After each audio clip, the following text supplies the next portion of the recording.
Consulado venezolano na Aruba estava de centro de votação para venezuelano na registrar Aruba para votar para um candidato presidencial. A ver, já domingo, para fora, mientras tanto, também tem ambiente de Enran que estava pendente, pesado.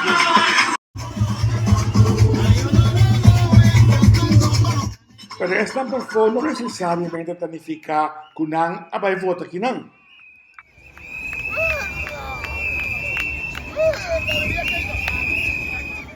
Na presença estava mais bem para mostrar sostenen, criar ambiente, hobby de a maioria de não estava de partido não opositório de lo que estava da eleição presidencial.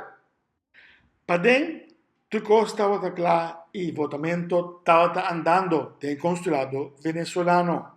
Estamos todavía en el proceso, termina a las 6 de la tarde, pero todo ha circulado de manera pacífica y bueno, el padrón electoral completo eran 1.365 electores. No ha participado el 50%, todavía falta, es hasta las 6 de la tarde, pero hasta ahora no llegamos al 50%. Según Council están para a comportarse bom. Bueno, ellos han estado tranquilos, están allí celebrando, esperamos que continúen así, pacífico. A las 6 era todo, ¿qué pasa entonces? Tenemos que esperar que el CNE comience el escrutinio en Venezuela para que nosotros podamos hacer también en el exterior el escrutinio.